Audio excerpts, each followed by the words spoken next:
إن الحمد لله نحمده ونستعينه ونستغفره ونعوذ بالله من شرور أنفسنا ومن سيئات أعمالنا من يهده الله فلا مضل له ومن يضلل فلا هادي له وأشهد أن لا إله إلا الله وحده لا شريك له وأشهد أن محمدا عبده ورسوله أما بعد فإن خير الحديث كتاب الله وخير الهدي هدي محمد صلى الله عليه وسلم وشر الأمور محدثاتها وكل محدثة بدعة وكل بدعة ضلالة وكل ضلالة في النار فأعوذ بالله من الشيطان الرجيم من همزه ونفخه ونفثه بسم الله الرحمن الرحيم يا أيها الذين آمنوا اتقوا الله حق تقاته ولا تموتن إلا وأنتم مسلمون يا أيها الناس اتقوا ربكم الذي خلقكم من نفس واحدة وخلق منها زوجها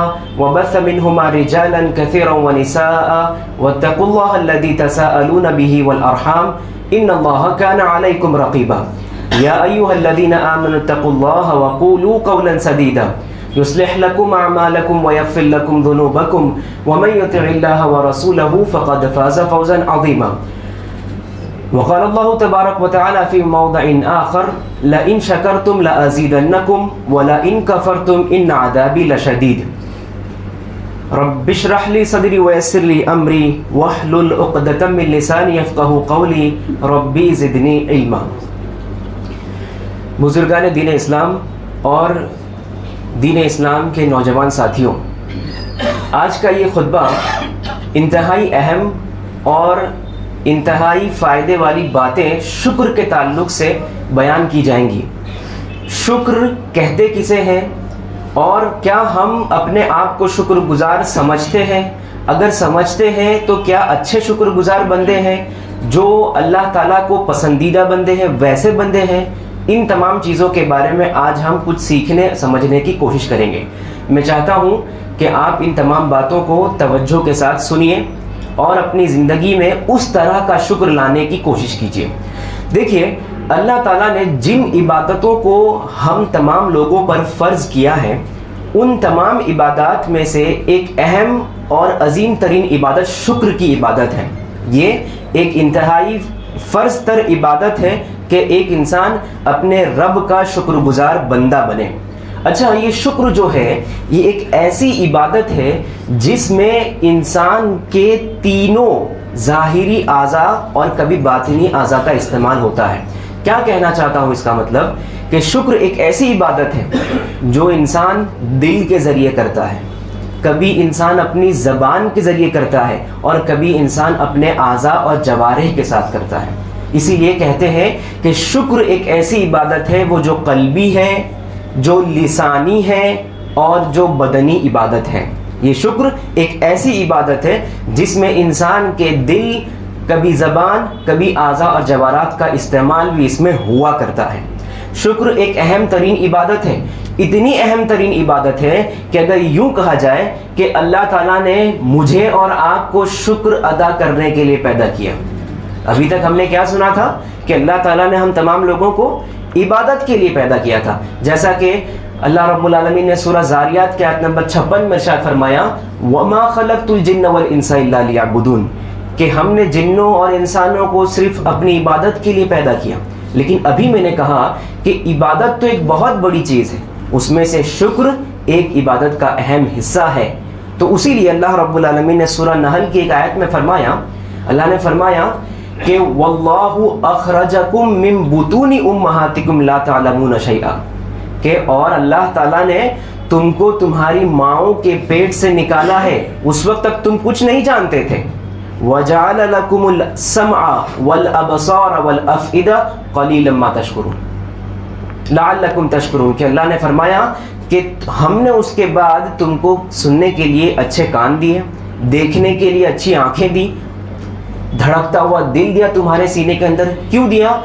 لعلکم تشکرون، تاکہ ان کے ذریعے تم اللہ کا شکر ادا کر سکو. یعنی اللہ تعالیٰ نے جو ہمیں یہ بنیادی چیزیں دی ہے، آنکھ، کان اور یہ دھڑکتا ہوا دل، یہ کیوں دیا؟ اللہ تعالیٰ نے کہا کہ تاکہ ایک انسان شکر گزار بندہ بنے. تو جو بنیادی چیزیں ملی ہیں اس کے ریٹرن میں اللہ رب العالمین یہ چاہتا ہے کہ ایک بندہ اللہ تعالیٰ کا شکر ادا کرے. لیکن جہاں شکر ایک اہم ترین اور فرض عبادت ہے، وہیں پر شکر ایک بہت مشکل ترین عبادت ہے. یہ کوئی آسان عبادت نہیں ہے. شکر کا مقام اتنا اونچا ہے کہ ہر کوئی عام بندہ اس مقام تک نہیں پہنچ سکتا. یہ ایسی عبادت ہے کہ اس کا مرتبہ اتنا بلند ہے کہ ہر کوئی انسان صرف زبان کے اعتبار سے شکر ادا کر دے تو اس مقام کو نہیں پہنچ سکتا.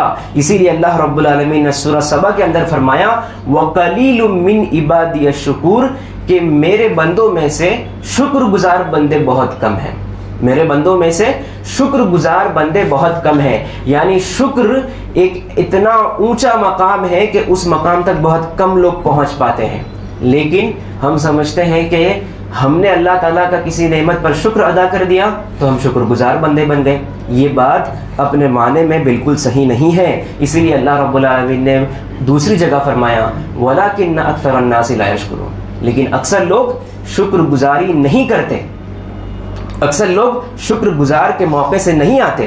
اسی لیے ہمیں چاہیے کہ ایک انسان جب شکر ادا کرے تو اسے چاہیے کہ وہ شکر کس پیمانے پر ادا کرے تو اس کا مقام شکر گزاری بندے تک پہنچ سکتا ہے. اللہ تعالیٰ نے جو ان کم لوگوں کو چن لیا ہے کہ جو شکر ادا کرتے ہیں، ہمیں جب بھی شکر ادا کرنے کا موقع ملے تو ہمیں ان کم بندوں میں سے بننا ہے جس کو اللہ رب العالمین نے پسند کیا ہے. اچھا، ایک یہاں پہ ایک علمی فائدہ آپ کے سامنے رکھوں کہ عبادات تو بہت ہیں، عبادات بہت الگ الگ ہیں، ان میں سے ایک شکر بھی ہے. ایک اور عبادت ہے جس کا نام ہم جانتے ہیں صبر. علماء کے درمیان ایک بہت ہی پیاری بات ہے، بات لکھی انہوں نے، ڈسکشن کیا کہ عبادات میں یہ شکر جو ہے اور یہ صبر جو ہے یہ دونوں اہم عبادت ہیں، لیکن اللہ تعالیٰ کو ان دونوں میں سب سے زیادہ کون سی عبادت پسند ہے؟ ان دونوں عبادتوں میں اللہ تعالیٰ کے نزدیک سب سے زیادہ پسندیدہ عبادت کون سی ہے؟ تو اس میں تھوڑا اختلاف ہوا. اب علماء نے کہا کہ شکر کب کرتا ہے انسان؟ جب اللہ تعالیٰ اس کو کوئی نعمت دیتا ہے. صبر کب انسان کرتا ہے؟ جب اللہ تعالیٰ اس پر کوئی مصیبت بھیجتا ہے. تو مصیبت آنے پر صبر کرتا ہے اور کوئی نعمت ملنے پر شکر کرتا ہے. لیکن بڑا کون سا ہے؟ اس میں فضیلت کس کی ہے؟ تو کہا علماء نے کہ کبھی کبھار ایسا ہوتا ہے کہ جب انسان کو صبر کرنا چاہیے تو اس موقع پر وہ شکر بھی ادا کر سکتا ہے. آپ اسے یوں سمجھیے کہ شکر اور صبر میں بڑا کون سا ہے؟ دیکھیے، ابھی میں نے بتایا کہ شکر نعمت کے ملنے پر ہوتا ہے اور صبر مصیبت کے آنے پر ہوتا ہے.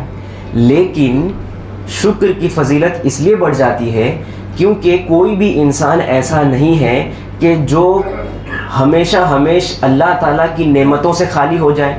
کوئی بھی انسان ایسا نہیں ہے. اس کو اللہ تعالیٰ کی کوئی نہ کوئی نعمت ہمیشہ مل ہی رہتی ہے.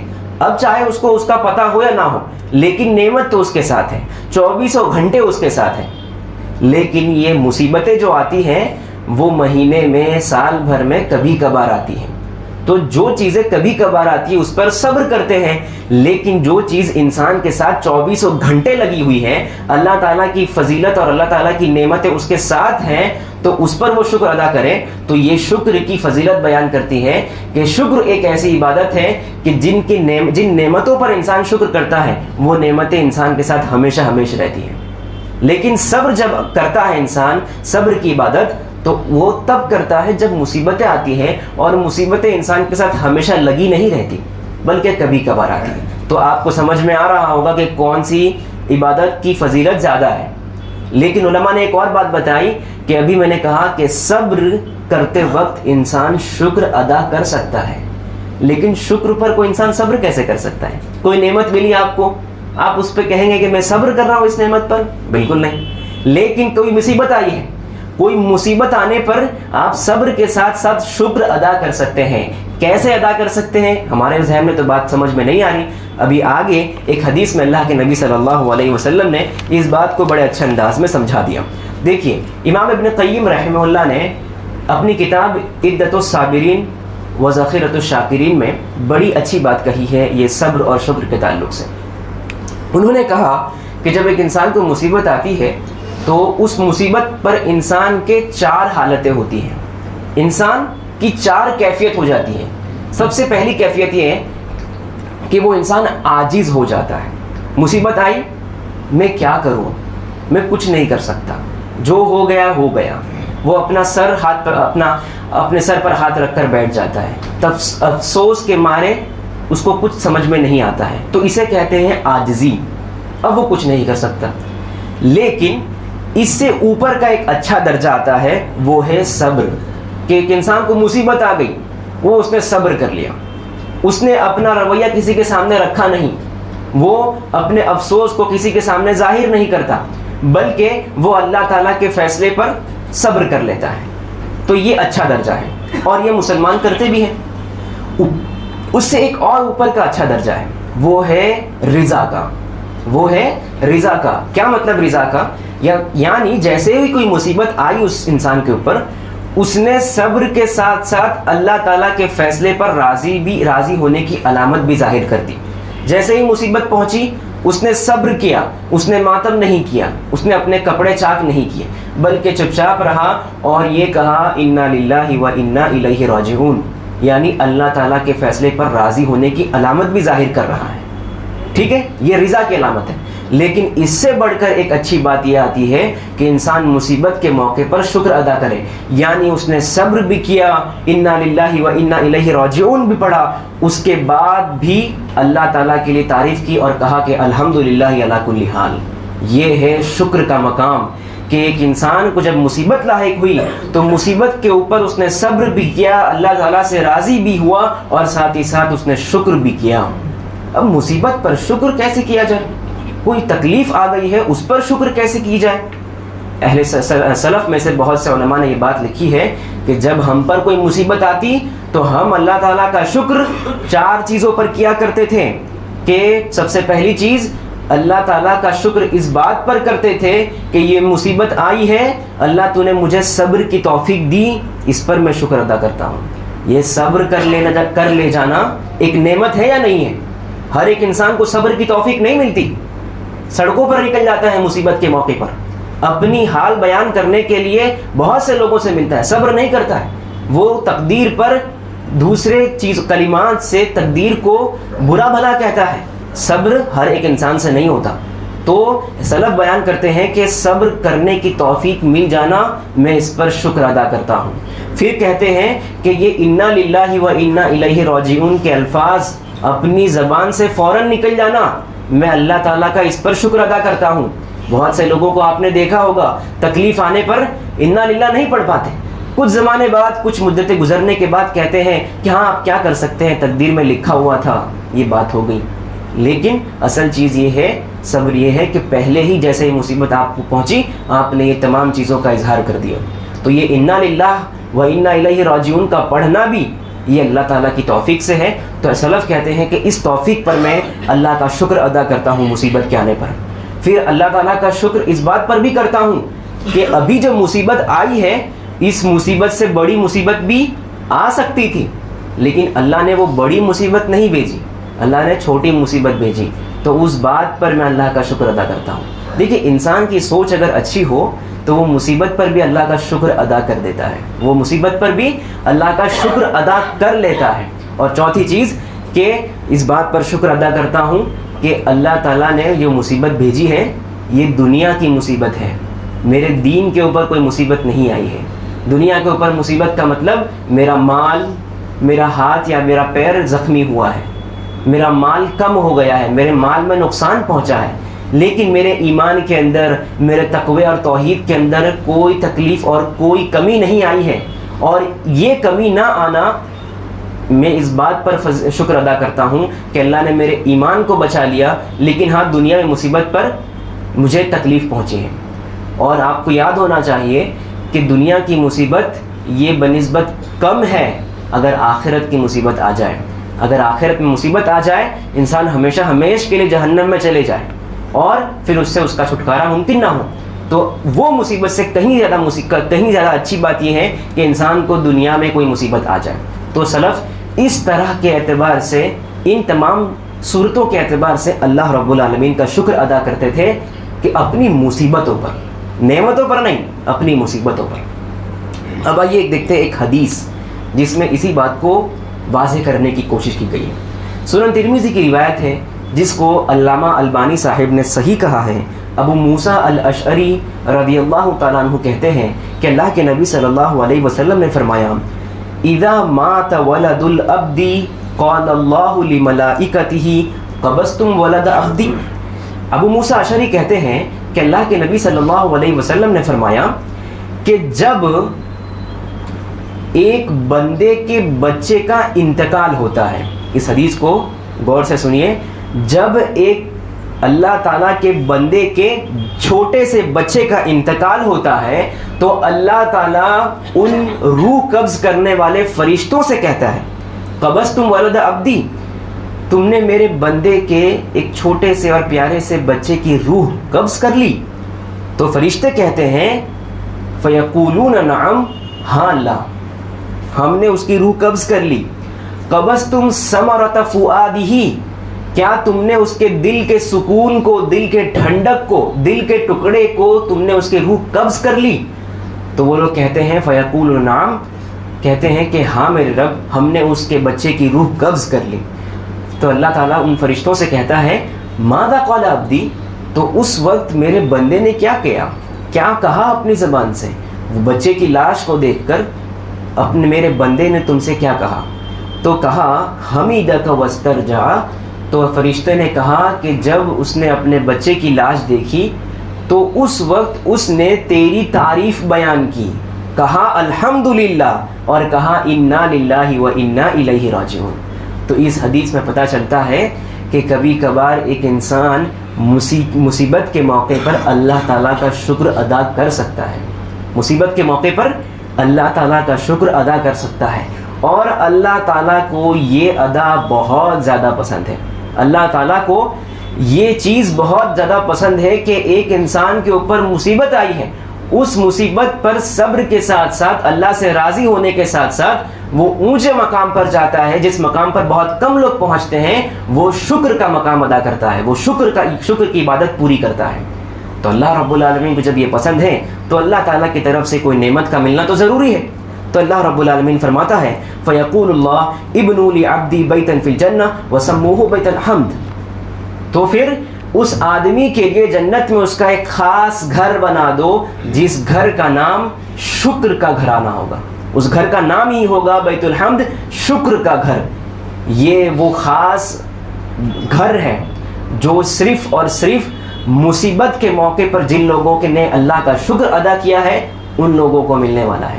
سوچئے کہ ایک بندہ مصیبت پر شکر ادا کر دے تو اللہ تعالیٰ کی طرف سے جنت میں اس کا ایک خاص گھر بنتا ہے جس کا نام ہی بیت الحمد ہے۔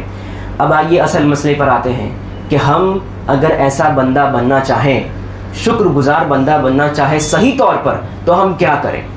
اس کے تعلق سے اب یہاں سے چیزیں یاد رکھیں کہ شکر کہتے ہیں کہ نعمت کا اثر ظاہر ہونا اپنے جسم پر۔ اللہ نے جو نعمت دی ہے اس کا اثر آپ کے جسم سے ظاہر ہو جائے، اس کو شکر کہتے ہیں، اس کو شکر کہتے ہیں۔ اب اثر ظاہر ہونے کا مطلب یہ ہے کہ دل سے اس بات کا اعتراف کریں کہ اللہ تعالیٰ کی یہ نعمت ہے، میں اللہ تعالیٰ سے محبت کرتا ہوں اس نعمت کے ملنے پر۔ زبان سے اعتراف کرنے کا مطلب یہ ہے کہ وہ اپنی نعمتوں جو ملی ہیں اس کا ذکر کرتے رہے، اس پر شکر ادا کرتے رہے زبان سے۔ اور تیسری چیز یہ کہ اللہ تعالیٰ کی عبادت کرتے رہے، کیونکہ تمام تر نعمتوں کو دینے والا وہی ہے۔ یہ شکر کا پورا معنی ہوا ہے، یہ شکر کا پورا معنی ہے۔ لیکن اس بات کو اور وضاحت کے ساتھ اگر میں یوں بیان کروں کہ شکر کے اندر اگر ہم یہ 5 چیزیں خیال رکھ لیں، جب بھی ہم شکر ادا کریں تو ان 5 چیزوں کا خیال کرتے ہوئے شکر کریں تو ہم صحیح طور پر شکر ادا کر لے جائیں گے۔ یہ 5 چیزیں بڑی اہم ہیں اور اسی کو یاد کرنے کی ضرورت ہے۔ میں ان 5 چیزوں کو نہیں بیان کروں گا پورا کا پورا، صرف ایک چیز بیان کروں گا تاکہ ہمیں وہ چیزیں یاد رہیں، اور آئندہ ہفتے اگر موقع ملا تو آئندہ چیزیں جو دوسری چیزیں ہیں ہم شکر کے بارے میں بیان کریں گے۔ آج کے اس خطبے میں صرف ہم ایک چیز جانیں گے کہ جب ہم شکر ادا کریں تو سب سے پہلی چیز ہمیں کیا یاد رکھنے کی ضرورت ہے۔ سب سے پہلی چیز شکر کے اندر جو یاد رکھنے کی ضرورت ہے وہ یہ ہے الاعتراف بالنعمت و تعظیم صغیرہا، کہ ہم شکر کرتے وقت نعمتوں کی ویلیو اور نعمتوں کی قدر کو سمجھیں۔ پہلی چیز کیا ہے کہ ہم نعمت کی قدر اور اس کی ویلیو کو سمجھیں۔ اگر یہ سمجھ لیں گے تب جا کر ہم شکر گزاری کر سکتے ہیں، صحیح طور پر ہم شکر کسے کہتے ہیں سمجھ سکتے ہیں۔ اگر یہ چیز نہ ہو تو ہم شکر ادا نہیں کر سکتے۔ بھائی کیسے ہو؟ اگر ایک انسان نعمت کی قدر اور اس کی ویلیو نہ سمجھتا ہو تو پھر وہ اس پر شکر کیسے کرے؟ اگر کوئی آپ کے پاس ایک ایسی چیز ہو جس کو آپ کی ضرورت ہی نہ ہو، وہ چیز کی ضرورت آپ کو ہو ہی نہ، تو ایسی چیز پر آپ شکر کیسے کریں گے؟ سمجھ میں آ رہی بات؟ تو پتہ چلا کہ پہلی چیز جو ہے کہ ہم سب سے پہلے دیکھیں کہ میری زندگی میں کون کون سی نعمت ہے، ہم اس کی قدر کریں، تب جا کر ہم شکر ادا کر سکتے ہیں۔ آج مسئلہ یہ ہے کہ اکثر لوگ بنیادی چیزیں جو ہوتی ہیں جو انسان کے لیے بڑی اہم ہیں، وہ بنیادی نعمتیں جو ہیں ہم اس کو نہیں پہچان پاتے، بلکہ ہم ایکسٹرا کے نہ ملنے پر افسوس کر رہے ہیں۔ ایک انسان کو بنیادی نعمتیں کثیر تعداد میں ملی ہیں لیکن ایکسٹرا نہیں ملا ہے تو ہم اللہ سے شکایت کرتے ہیں کہ اللہ تو نے اس کو اتنا دیا ہے مجھے کچھ نہیں دیا ہے، حالانکہ بنیادی چیزیں ہر ایک انسان کو فراہم ملی ہے۔ اور آپ کو پتہ ہے اللہ تعالیٰ نے نعمتیں کیسی دی ہیں؟ سورہ لقمان میں اللہ رب العالمین نے نعمت دینے کا اپنے بارے میں بیان کیا کہ وَأَسْبَغَ عَلَيْكُمْ نِعَمَهُ ظَاهِرَةً وَبَاطِنًا، کہ اللہ تعالیٰ نے تم لوگوں پر نعمتیں انڈیل دی ہیں۔ اب ان نعمتوں میں سے کچھ چھپی ہیں کچھ ظاہر ہیں۔ انڈیلنے کا مطلب یہ ہوتا ہے کہ کوئی چیز چن کے نہیں دیا بلکہ پورا انڈیل دیا، اور ہم جانتے ہیں انڈیلنے کا مطلب یہ نکلتا ہے کہ کثیر تعداد میں دیا۔ کتنی نعمتیں دی؟ گننا چاہے تو اللہ نے فرمایا وَإِن تَعُدُّوا نِعْمَةَ اللَّهِ لَا تُحْصُوهَا، اگر اللہ کی نعمتوں کو گننا چاہو تو گن نہیں سکتے۔ تو اللہ تعالیٰ نے نعمت دینے میں اپنے بارے میں جو بتایا وہ ایسا ہے کہ ایک طرف انڈیل دیا ہے نعمت ہم لوگوں کو اوپر، اور دوسری طرف اگر کوئی شخص ان نعمتوں کو گننا چاہے تو گن نہیں سکتا۔ لیکن اس کا احساس کب ہوگا؟ جب ہم ان نعمتوں کی قدر کو سمجھیں گے۔ وہ چھوٹی چھوٹی چیزیں جو ہیں نعمت بن کر آئی ہیں ہماری زندگی میں، اگر اس کو نعمت سمجھیں گے تو ہم اس نعمت کی قدر اور اس پر شکر ادا کر سکتے ہیں۔ آپ نے ایک حدیث سنی ہوگی سنن ترمذی کی، عبداللہ بن محسن رضی اللہ تعالیٰ عنہ کی، وہ فرماتے ہیں کہ اللہ کے نبی صلی اللہ علیہ وسلم نے فرمایا من اصبح منکن آمنا فی سربہ معافا فی جسدہ عنده قوت یومہ فکأنما حیزت لہ الدنیا، کہ تم میں سے کوئی شخص اگر صبح کرتا ہے اور وہ صبح سویرے اپنے گھر میں امن و امان کے ساتھ ہوتا ہے، امن و امان کوئی تکلیف نہیں ہے، معافن فی جسدہ، اپنے جسم میں کوئی بڑی بیماری نہیں پاتا، ایسی بیماری اس کو نہیں آئی ہے جس کی وجہ سے وہ ہاسپٹل سے یا پھر گھر کے بستروں پر پڑا رہے، ایسی کوئی بیماری بھی نہیں آئی ہے، اس کے پاس پورے ایک دن کا کھانا بھی ہے، تو اسے چاہیے کہ وہ سمجھے کہ پوری دنیا میرے پاس سمیٹ کر آ گئی ہے، دنیا کی جتنی بھی دولت ہے سب آج میرے گھر پر ہے۔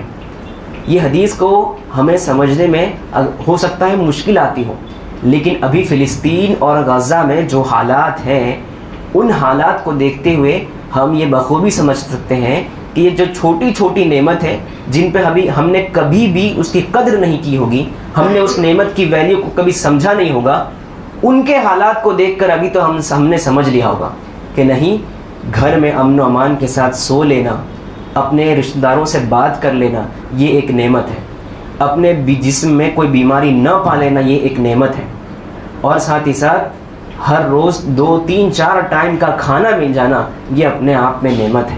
تو یاد رکھیں کہ ہم جو بنیادی چیزیں پر غور نہیں کرتے اس کی وجہ سے ناشکری پیدا ہوتی ہے۔